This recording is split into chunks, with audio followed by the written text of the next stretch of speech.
Today we're going to take a few minutes to talk online dating safety. I want to hone in on the one overriding tip that I found most important during my many years trying out all the different dating apps out there. If you want some more specific tips, Katie has posted some great tips in our shorts lineup, so be sure to check that out and go ahead and subscribe to our channel so that you don't miss out on any of our safety chats, product reviews, and roundups of the best safety stuff out there.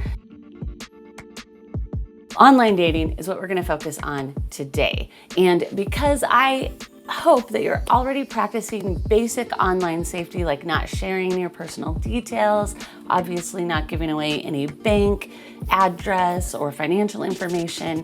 We're not really going to go into those things today, but if you do want advice on just basic online safety practices, we have many complete guides on safewise.com, and you can get up to speed on all of those things. But for now, I want to focus on the part of online dating when you start to transition from those online interactions into real life. And I think that you can get through this dating labyrinth safely if you make one guiding principle paramount. And that is, don't put yourself in a compromising situation. That sounds easy, doesn't it? But you know what's even easier? Putting yourself in a compromising situation.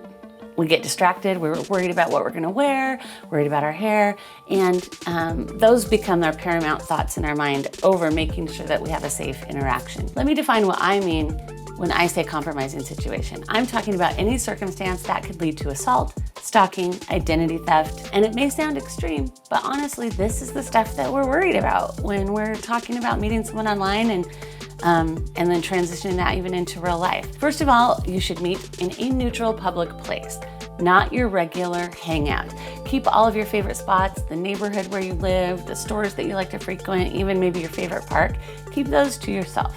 You don't want this person bumping into you later, especially if they're a dud or a creep. I also recommend starting with coffee or lunch. It's shorter, it's more contained, it's in the middle of the day or the morning. There's just less opportunity for it to go sideways. I used to make plans to meet a friend or family member after my date so that I couldn't stay.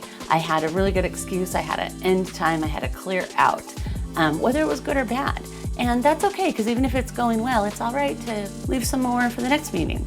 And so this is something that gives you extra safety and gives you an out. It's easy. Now, at the very least, if you don't feel comfortable or it's just impractical for you to make a plan afterwards, at least let someone in your life know what those plans are. The where, the who, the when, etc. So that they know who you're meeting, when you're meeting them, where you're going, how long you're supposed to be there. And this is just smart. This way they can follow up with you. And if you use a location tracking app, I love them. I recommend go ahead and use that as well. And that way they can see that you are where you're supposed to be. And if something does go awry, it's going to be a lot faster to notice that you're not where you're supposed to be and to call in for help. And a cool thing about most location tracking apps like Find My is you don't have to share your location indefinitely.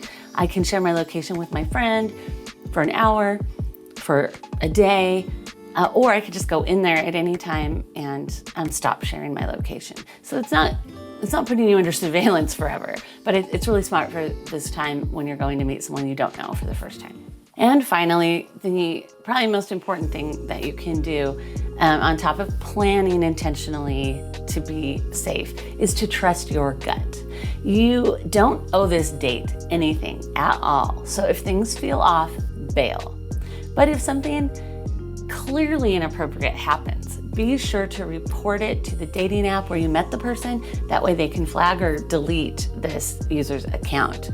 And hopefully this isn't going to happen, but if you are assaulted in some way, report it to the police immediately. Know that most of the time, it's not going to go extremely badly. Even if your date isn't a love match that you're hoping for, there's always the chance of another date with someone better. So next time you're getting ready to schedule a little meetup after you've met someone online, keep these things in mind. Meet in a neutral public location that isn't one of your favorite spots. I recommend coffee or lunch to start with, no drinks, no dinner. Make a plan with someone afterwards so that you have a clear end time. Or share your location, or at least the details of your date, with somebody that you trust, and then trust your gut. If things are cool, great. If things feel off, bail. No biggie. Keep these safety tips in mind as you expand your online dating repertoire and get out there and date safely. We'll see you next time.